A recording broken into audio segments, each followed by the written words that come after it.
तथागत सम्यक संबुद्धांना त्रिवार अभिवादन करतो। तथागतांचा शुद्ध पवित्र सद्धम्म तथा या सद्धम्माचा अविरतपणे प्रचार आणि प्रसार करणारा तथागतांद्वारा स्थापित सदा पूजनीय भिक्खू संघाला त्रिवार अभिवादन करतो। बोधिसत्व डॉक्टर बाबासाहेब आंबेडकर यांच्या समग्र धम्मक्रांतीमध्ये जीवनाच्या शेवटच्या श्वासापर्यंत समर्पित राहून आजच्या या मंगलमय प्रसंगी पुणे शहरातील राहाटणी या परिसरात नखाते नगरमधील या अतिशय सुंदर अशा आनंद बुद्ध विहारामध्ये आजचा हा धम्मसंस्कार आपण संपन्न करीत आहोत। या धम्मसंस्काराच्या निमित्ताने माझ्या समवेत या ठिकाणी उपस्थित असलेले पूजनीय भिक्खू करुणानंदजी थेरो, संचालक the great happiness YouTube channel, पूजनीय भिक्खू धम्मबोधीजी थेरो, संचालक purity of mind YouTube channel, आणि आपण सर्व धम्म उपासक धम्म उपासिका, लहान बालक आणि बालिकांनो,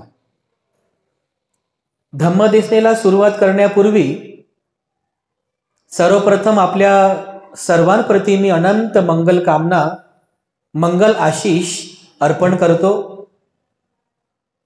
प्रथमतःच आपल्यासोबत लाईव्ह संवाद साधण्याचा, धम्म सांगण्याचा हा योग आपल्या सर्वांना इथे प्राप्त होत आहे।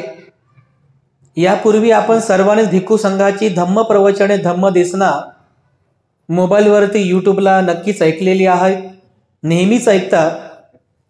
परंतु आज ज्यांना आपण मोबाईलवरती पाहिलेलं आहे, मोबाईलवर ज्यांची धम्म देसना ऐकलेली आहे, त्यांना प्रत्यक्षात पाहतोय आणि प्रत्यक्षात आज आपल्याला त्यांच्या धम्म देसनेचा लाभ होतो आहे। हा एक वेगळाच आनंद आहे, म्हणजे या आनंदाची किंमत आपण मोजू शकत नाही। अशाच प्रकारचा आनंद देणाऱ्या अनेक घटना भगवान बुद्धांच्या काळामध्ये घडलेल्या आहेत।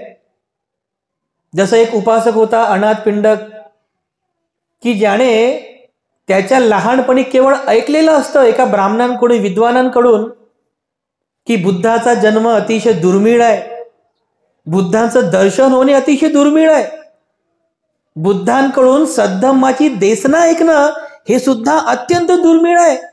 लहानपणापासून त्यानं ऐकलेलं असतं आणि त्यामुळे मला बुद्धाचं दर्शन होईल का, मला बुद्धाकडून सद्धम्माची देसना ऐकण्याची संधी मिळेल का, याच विचारामध्ये तो राहत होता। कोण? अनाथ पिंडक। लहानपणापासूनच त्याच्या मनामध्ये बुद्धाप्रती श्रद्धा होती, लहानपणापासूनच बुद्ध धम्माप्रती त्याच्या मनामध्ये अनंत श्रद्धा होती। परंतु त्याच्या जीवनामध्ये असा योग आला, जसं बघा आज तुम्हाला योग लाभला की नाही, तसा एक योग त्याला सुद्धा लाभला जेव्हा तो त्याच्या बहिणीकडे राजगृह नगरीमध्ये गेला होता।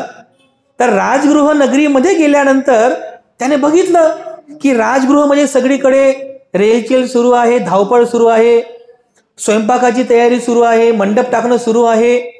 तर त्याला आश्चर्य वाटलं की राजगृहामध्ये एवढी मोठी जय्यत तयारी सुरू आहे, नेमकं आहे तरी काय, की कोणता मोठा विवाह कार्य आहे।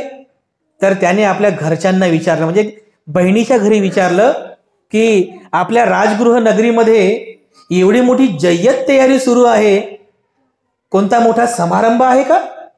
तर त्या अनाथ पिंडकाच्या नातेवाईकांना, म्हणजे नातेवाईक त्याला सांगतात की आपल्याकडे उद्याला प्रत्यक्षात सम्यक संबुद्ध येणार आहेत, आपल्याकडे ते निवास करणार आहेत, आणि म्हणून सम्यक संबुद्धांच्या स्वागतासाठी, सम्यक संबुद्धांच्या भिक्खू संघाच्या स्वागतासाठी ही सगळी जय्यत तयारी सुरू आहे।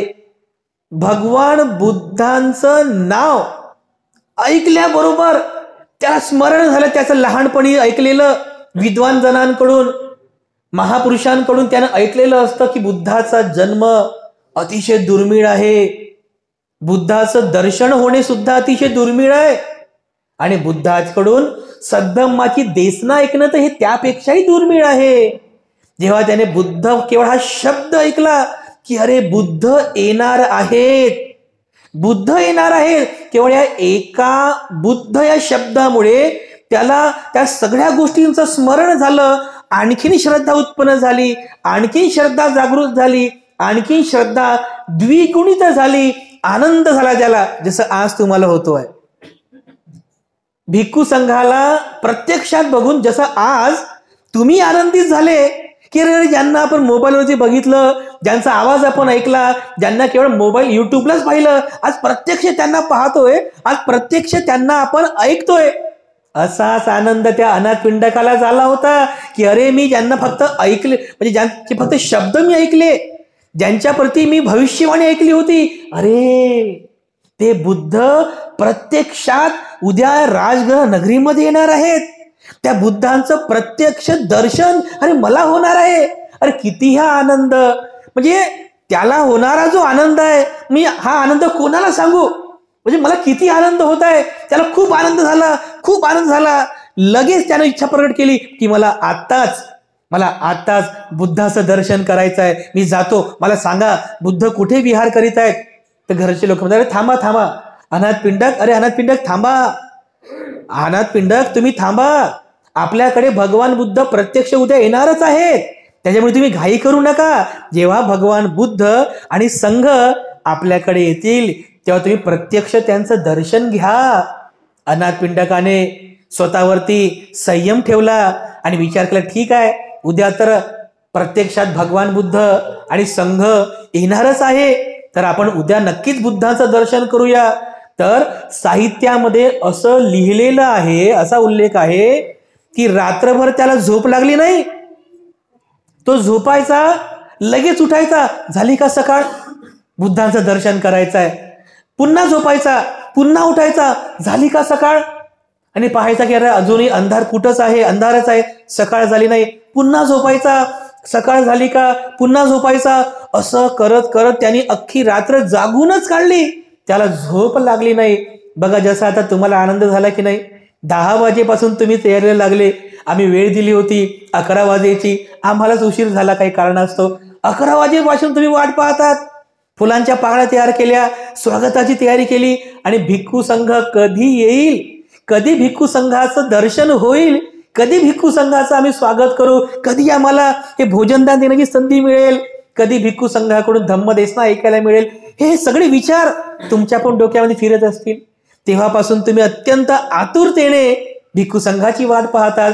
अनाथ पिंडकाची मनदशा सुद्धा अगदी अशीच होती. रात्रभर त्याने जागरण काढली, रात्रभर जागत होता तो. सकाळ झाली म्हणजे सूर्योदय अगदी होतच आहे की ते पहाटेचा जो क्षण आहे, सूर्योदयाच्या अगदी अगोदर तो उठला आणि बुद्धांचं दर्शन करायचं आहे म्हणून तो नगराकडे निघाला.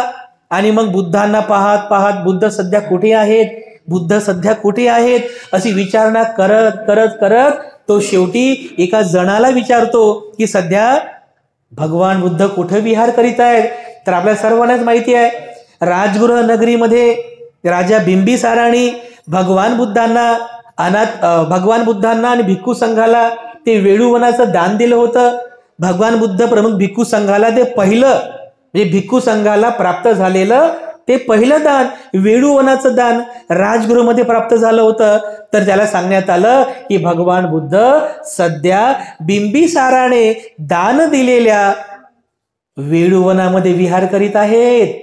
तर तो त्या वेळूवनाकडे गेला अगदी सकाळच्या प्रहरी, कारण भगवान बुद्ध सकाळच्या प्रहरी उठल्यानंतर बुद्धांची एक दिनचर्या असते. भगवान बुद्ध अगदी उठल्याबरोबर मेत्ता भावना करतात, संपूर्ण मानव जातीप्रती मेत्ता भावना करतात, आणि नंतर पाहतात की या मैल अंतरांपर्यंत चारही दिशेने आता आज असं कोणतं सत्व आहे, कोणता व्यक्ती आहे, कोणता सत्व आहे की जे आज धम्म मार्गावर आरूढ होणार आहे, की जे आज धम्म मार्गावर आरूढ होऊन दुःखमुक्त होणार आहे. असा कोण आहे असं सर्च म्हणजे शोध घेतात आणि बरोबर बुद्ध त्याला उपदेश करतात. ही मैत्री भावना सकाळच्या प्रहरामध्ये करतात आणि नंतर भगवान बुद्ध शतपावली करतात. तुम्ही नाही का मॉर्निंग वॉक करता की नाही? बुद्ध सुद्धा करायचे. त्याला शतपावली म्हणायचे, त्याला चंक्रमण असं म्हणायचे. त्यामध्ये सुद्धा बुद्ध ध्यान करीत होते. म्हणजे सहज फिरायचं म्हणून फिरत नव्हते. बुद्ध चंक्रमण करताना सुद्धा मैत्री भावना करीत असत. स्मृती प्रस्थानांचा अभ्यास करीत असत. तर सकाळच्या प्रहरी भगवान बुद्ध शतपावली करीत असताना, चंक्रमण करीत असताना अगदी त्याच वेळेला हा अनाथ पिंड त्या वेळूवनामध्ये प्रवेश करतो. भगवान बुद्धांच्या जवळ गेल्याबरोबर भगवान बुद्ध तर सर्वज्ञ असतात. भगवान बुद्ध हे सर्वज्ञ असतात. सर्वज्ञ बलामुळे भगवान बुद्ध संपन्न असतात. भगवान बुद्ध त्या अनाथ पिंडकाला म्हणतात की अनाथ पिंडका ये, अनाथ पिंडका ये, अनाथ पिंडका. अनाथ पिंडकाला आश्चर्य वाटतं की अरे भगवान बुद्धांना माझं नाव सुद्धा माहिती आहे. किती हे आश्चर्य आहे. अरे भगवान बुद्ध सर्वज्ञ आहेत. भगवान बुद्ध सर्वज्ञ आहेत. त्यांनी मला अनाथ पिंडक नावाने हाक मारली. तो अगदी आनंदी होतो. भगवान बुद्धांना जाऊन वंदन करतो. आणि बघा तुम्ही ग्रंथांचं पठन केलेलंच आहे वर्षावासामध्ये. बाबासाहेबांनी सुद्धा खूप सुंदर स्पष्टीकरण केलेलं आहे. त्या सकाळच्या प्रहरी भगवान बुद्ध त्या अनाथ पिंडकाला अत्यंत धीर गंभीर असा उपदेश करतात. धीर गंभीर उपदेश, एकदम व्यवहारिक पण नाही, एकदम साधा सोपा पण उपदेश नाही, धीर गंभीर उपदेश. कारण भगवान बुद्धांना म्हणजे भगवान बुद्ध सर्वज्ञ होते. भगवान बुद्धांनी त्या अनाथ पिंडकाची मानसिकता ओळखली होती. त्याची मनस्थिती कशी ओळखली होती, त्याची बुद्धिमत्ता किती आहे हे सुद्धा भगवान बुद्ध जाणत होते. तर त्या सकाळच्या प्रहरी बघा त्या वेळूवनामध्ये भगवान बुद्धांनी त्या अनाथ पिंडकाला अत्यंत धीर गंभीर असा उपदेश केला. त्याला अनित्यवादाचा उपदेश केला. कोणता उपदेश केला? अनित्यवाद शिकवला. भगवान बुद्ध कधीच कोणाला डायरेक्ट असा अनित्यवाद शिकवत नसत. बुद्धांची उपदेश करण्याची एक पद्धत होती, एक टेक्निक होती. कसाही उपदेश करत होता भगवान बुद्ध. समोरच्याची मानसिकता ओळखून भगवान बुद्ध उपदेश करायचे. जसं बघा एक शिक्षक नाही का, वर्गामध्ये एखादा विद्यार्थी थोडासा अभ्यासामध्ये ढ आहे तर त्याकडे थोडं जास्त लक्ष देतात. एखादा विद्यार्थी खूप जास्त हुशार आहे, त्याच्याकडे फार काही शिकवण्याची, फार काही लक्ष देण्याची गरज नाही, कारण तो सेल्फ स्टडी करू शकतो. भगवान बुद्ध सुद्धा एका शिक्षकाप्रमाणे पुढच्या माणसाची मानसिकता ओळखून, त्याची बुद्धी म्हणजे बुद्धिमत्ता कितपत आहे हे ओळखून, त्याची श्रद्धा किती आहे हे ओळखून त्याला बरोबर त्याला लाभेल, त्याला सुखेल अशा प्रकारचा बुद्ध उपदेश करत असत. तर भगवान बुद्ध सुरुवातीला दान कथा सांगायची. बुद्धांच्या उपदेशाची पद्धती होती. भगवान बुद्ध अगदी सुरुवातीला दानाची कथा सांगायची. कारण दान कथा सांगितली म्हणजे मनामध्ये त्यागाचा भाव उत्पन्न होतो. या संसारिक जीवन जगत असताना मनामध्ये त्याग भाव उत्पन्न होतो. दान कथा सांगायचे. दान कथा झाली की मग श्रद्धा कथा सांगायची की जेणेकरून त्या पुढच्या माणसाच्या मनामध्ये बुद्ध धम्म संघाबद्दल श्रद्धा उत्पन्न व्हावी. नंतर शील कथा सांगायचे, त्याला शिलामध्ये प्रतिष्ठित करायचे. आणि नंतर मग त्याला समाधीची कथा सांगायचे. स्वर्ग नरक अशा वेगवेगळ्या कथा सांगून मग त्याच्या मनामध्ये धम्माचा बीजाचं रोपण व्हायचं, तो धम्मवान बनायचा. बुद्धाची उपदेश करण्याची पद्धती होती. परंतु भगवान बुद्धांनी त्या अनाथ पिंडकाला अत्यंत धीर गंभीर असा सखोल उपदेश केला. पहिला उपदेश केला अनित्यवादाचा, त्याला अनित्यवाद शिकवला. दुसरा त्याला अनात्मवाद शिकवला. तिसरं त्याला या मानवी जीवनातील दुःख काय आहे हे सुद्धा त्याला शिकवलं. हे बुद्ध तत्वज्ञानाचा सार आहे बघा बांधवांनो. आपण म्हणतो ना भगवान बुद्धांनी बुद्धत्व प्राप्त केलं, बुद्धत्व प्राप्त केलं. काय आहे बरं हे बुद्धत्व? बुद्धत्व याचा एकदम सारांश रूप्या म्हणजे याला बुद्धत्वाचं ज्ञान म्हणतात. ते बुद्धत्वाचं ज्ञान केवळ या 3 शब्दांमध्ये अनाथ पिंडकाला भगवान बुद्धांनी स्पष्ट करून सांगितलेलं आहे. 3 शब्द कोणते? अनित्य, दुसरं अनात्म आणि तिसरं अनित्य, अनात्म आणि दुःख. हे 3 शब्दांमध्ये संपूर्ण बुद्ध तत्वज्ञानाचा सार भगवान बुद्धाने त्याला समजून सांगितलेला आहे. अनित्य म्हणजे काय? अनित्य म्हणजे की या जीवनामध्ये कोणतीच गोष्ट नित्य नाही आहे. म्हणजे हे शरीर सुद्धा नित्य नाही आहे. चित्तामध्ये उत्पन्न होणारे संस्कार हे सुद्धा नित्य नाही आहे. सगळं अनित्य आहे, सगळं बदलत आहे, सगळं नाशिवंत होत आहे, विनाश भावक आहे. याच तत्वाला अनित्यवादाचं तत्व असं म्हणतात. दुसरं कोणतं? अनात्मवाद. अनात्मवाद म्हणजे काय? की या जीवनामध्ये आत्मा नावाची अशी कोणती वस्तू नाहीये. लक्षात आलं तुमच्या? खूप चांगल्या प्रकारे आपण समजून घेतलं पाहिजे की या जीवनात आत्मा नावाची अशी कोणतीच वस्तू नाहीये. आणि ज्याला म्हणतो ना हे मी आणि माझं, अरे इथं मी आणि माझं सुद्धा इथं काही नाहीये. ज्याला म्हणतो मी इथं मी सुद्धा नाही आहे. आणि ज्याला म्हणतो हे माझं आहे, हे माझं आहे, इथे माझं असं सुद्धा काहीही नाही आहे. यालाच अनात्मवाद असं म्हणतात. आणि त्यानंतर दुःख. या जीवनामध्ये दुःखाचं अस्तित्व आहे, हे निर्विवाद सत्य आहे. हे तत्वज्ञान जे आहे हे बुद्धाने सांगितलं, त्याची कारणं सांगितली, त्या कारणांचा निरोध कसा करावा हे सुद्धा सांगितलं. आणि कारणांचा त्या दुःखाला निरोध करण्याचा मार्ग हे सर्व तत्वज्ञान दुःखामध्ये बुद्धांनी विशद केलेला आहे. अनित्य, अनात्मा आणि दुःख. अनाथ पिंडकाला त्या सकाळच्या प्रहरी भगवान बुद्ध या धीर गंभीर तत्वांचा उपदेश करतात.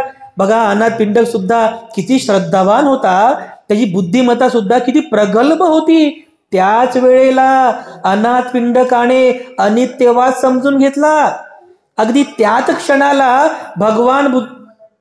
क्षणाला अनाथ पिंडकाने अनात्मवाद समजून घेतला. दुःख काय आहे हे सुद्धा समजून घेतलं. त्याची बुद्धिमत्ता बघा किती प्रगल्भ होती. सहज त्याला महाउपासक म्हटल्या जात नाही. आपल्याकरिता अनाथ पिंडक आदर्श आहे. महाउपासक म्हणून त्याचा गौरव केलेला आहे, कारण त्या संज्ञेस तो नक्कीच पात्र होता. अनाथ पिंडकाने बुद्धांकडून तो उपदेश ग्रहण केला. बुद्धांना अनाथ पिंडकाने पुन्हा त्रिवार अभिवादन केलं आणि मनातल्या मनामध्ये त्याने असा विचार केला की मला जसा बुद्धत्व ज्ञान म्हणजे बुद्ध दर्शनाचा लाभ झाला, बुद्ध उपदेशाचा मला लाभ झाला, माझ्यासारखा लाभ माझ्या समाज बांधवांना मिळाला तर किती बरं होईल. माझ्या बांधवांना जर मिळाला तर किती बरं होईल असा तो मनामध्ये विचार करतो. आणि परत जिथून आपल्या गावी जात असतो श्रावस्तीला, तर श्रावस्तीला जाता जाताच विचार करतो की पुढचा जो वर्षावास आहे भगवान बुद्धांचा, तो पुढचा वर्षावास भगवान बुद्धांनी जर माझ्या नगरामध्ये केला तर किती बरं होईल. पुढचा जो वर्षावास आहे भगवान बुद्धांनी माझ्या नगरामध्ये केला तर किती बरं होईल. माझ्यासारख्या अनेक लोकांना बुद्ध दर्शनाचा, बुद्ध उपदेशाचा अरे लाभ होईल, किती हे माझं मोठं पुण्य होईल. मग त्यावेळेस आनंदाला विचारतो की म्हणते मला भगवान बुद्ध प्रमुख भिक्खू संघाला दान करायचं आहे, विहार दान करायचा आहे. मग हे विहार मी कसं दान करू. तर आनंद अनाथ पिंडकाला सांगतात की अनाथ पिंडक, भगवान बुद्धांना आणि भिक्खू संघाला आपल्याला विहार दान करायचं असेल तर अशा ठिकाणी विहार असावं.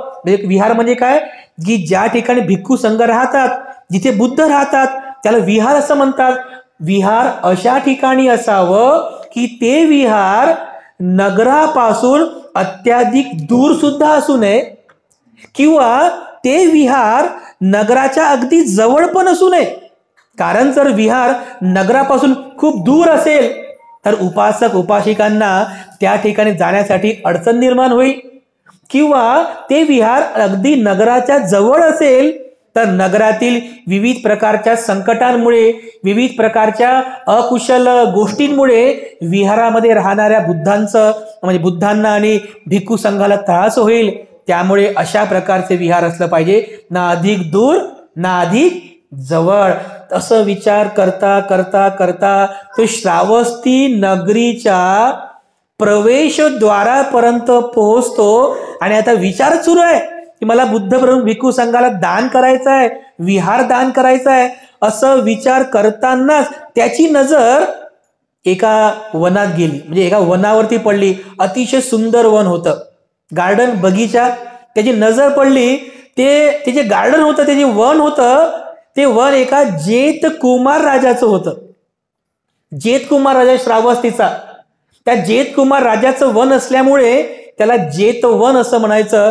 तर त्याने जेतवन बघितलं. अरे हे जेतवन नक्कीच किती सुंदर आहे. हे जेतवन नगरापासून अत्यंतिक दूर पण नाही आहे आणि हे जेतवन अगदी नगरामध्ये पण नाही आहे. अरे हे जेतवन नक्कीच बुद्ध प्रमुख भिक्खू संघाला दान देण्यास पात्र आहे, परिपूर्ण आहे.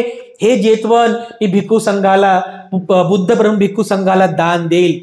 त्याने चौकशी केली की दान, हे वन कोणाचं आहे.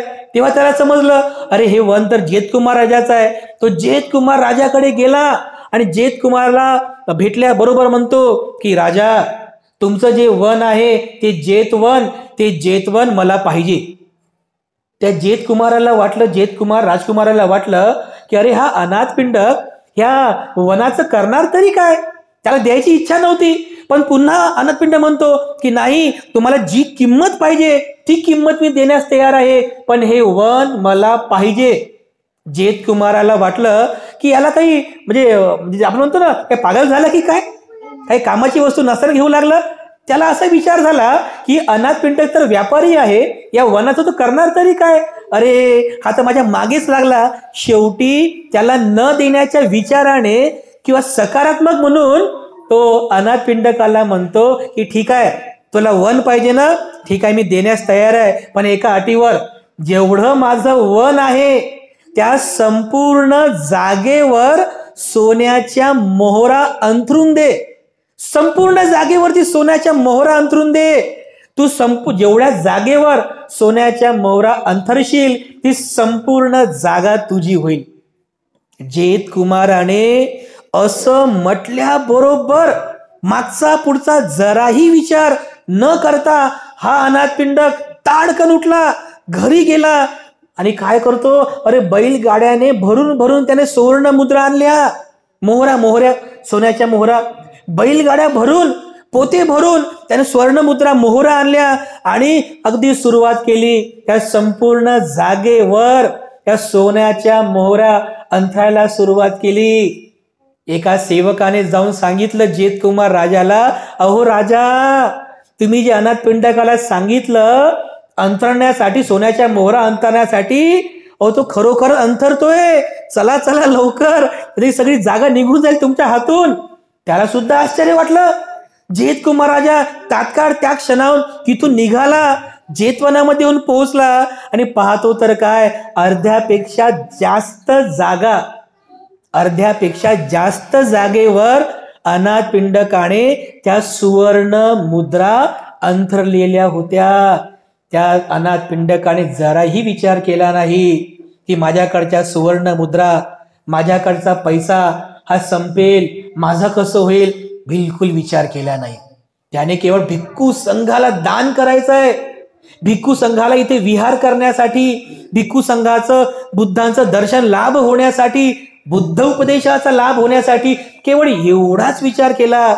जेतकुमार राजाने पाहिलं, अरे थांब अनाथपिंडका, अरे थांब, जरा थांब, हे काय करतोस.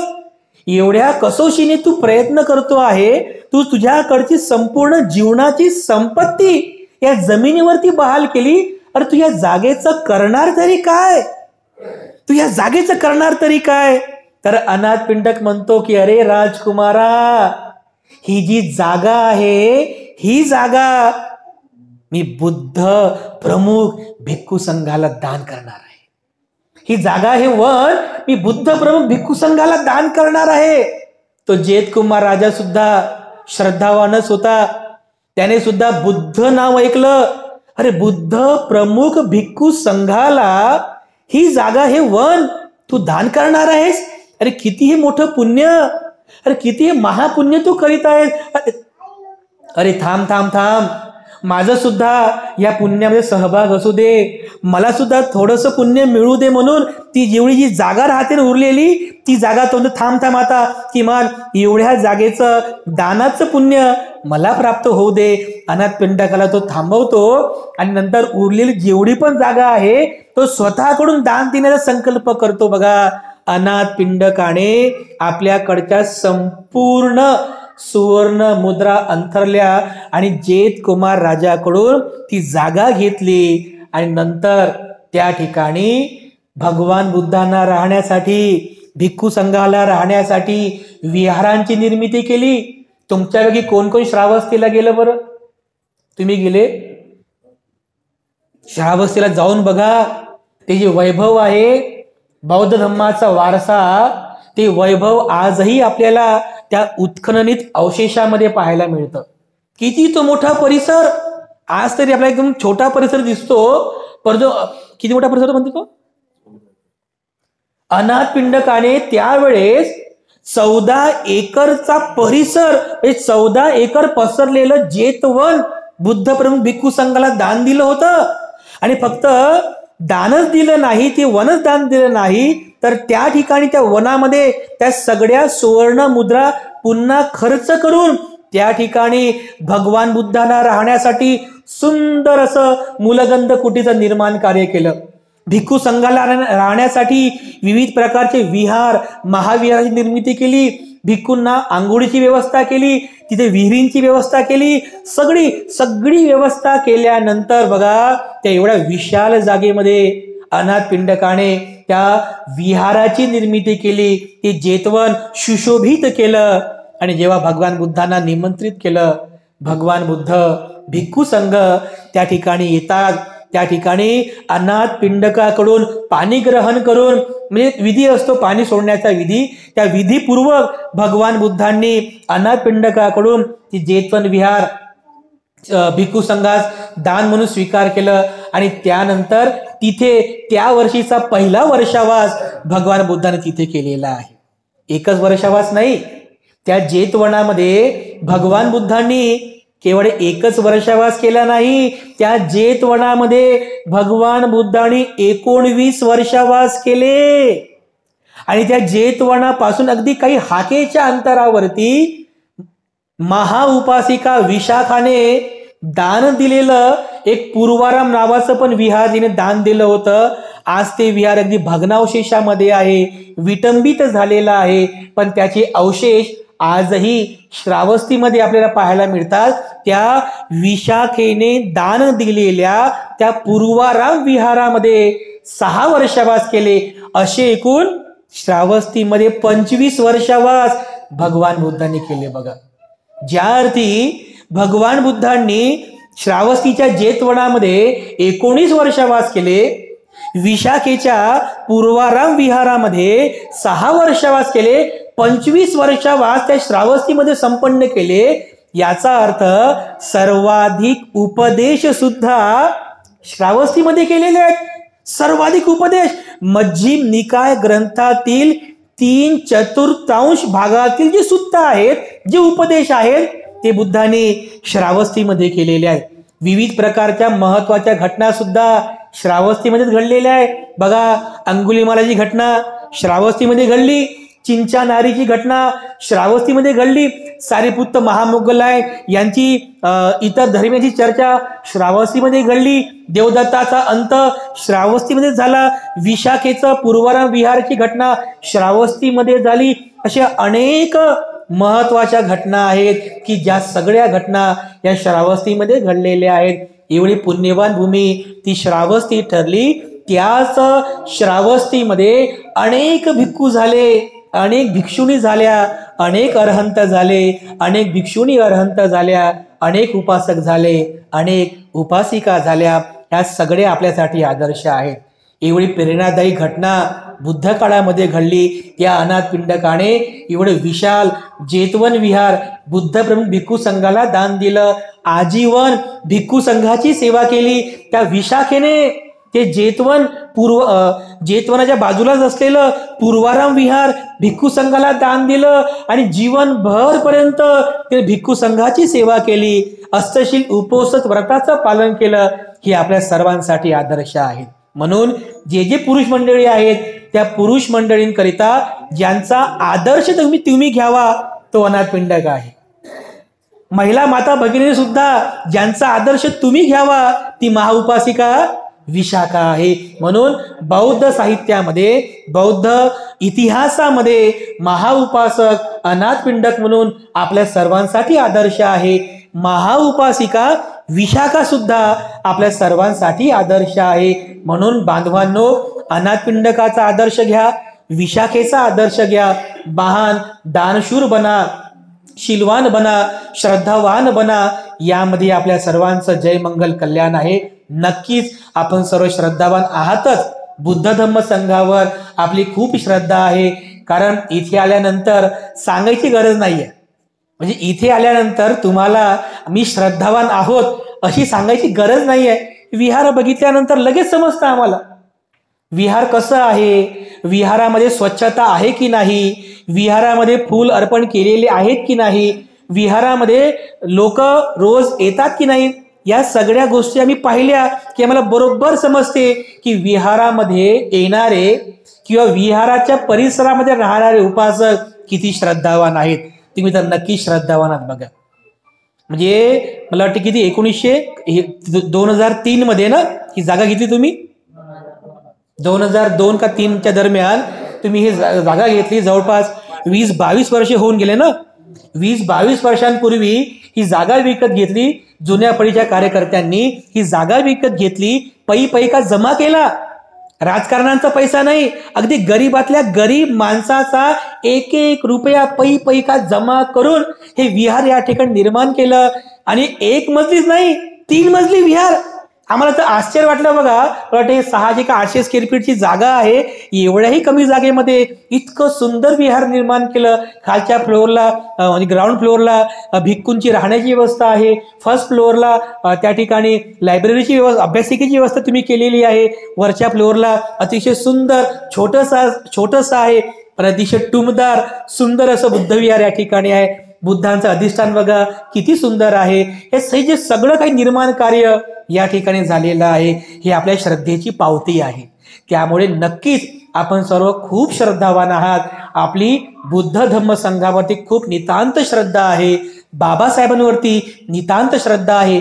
ज्या उद्देशाने आपण हे विहार या ठिकाणी निर्माण केलं, धार्मिक कार्य असू द्या, सामाजिक कार्य असू द्या किंवा सगळेच प्रकारचे जे काही आवश्यक कार्य आहे हे सगळे कार्य आपल्या विहारातून नक्कीच संपन्न व्हावे. आपण उद्देशित केलेल्या या कार्यांना नक्कीच यश प्राप्त हो, अशा प्रकारची मंगल कामना आम्ही या ठिकाणी व्यक्त करतो. आपण हो घातलेल्या धम्म कार्यात मी खूप खूप शुभेच्छा अर्पण करतो. पुढील आपल्या धम्म कार्यासाठी अनंत मंगल कामना अर्पण करून मी या ठिकाणी थांबतो. पुनश्च एकदा आनंद बुद्ध विहार समितीतील सर्व उपासक उपासिका, विहार समितीतील सर्व उपासक आणि उपासिका, आपण सर्व धम्म बांधव आणि भगिनी, आपल्या सर्वांप्रती मी पुनश्च एकदा मंगल कामना अर्पण करतो. अधिक न बोलता या ठिकाणी थांबतो. सर्वांचं मंगल हो, सर्वांचं मंगल हो, सर्वांचं मंगल हो.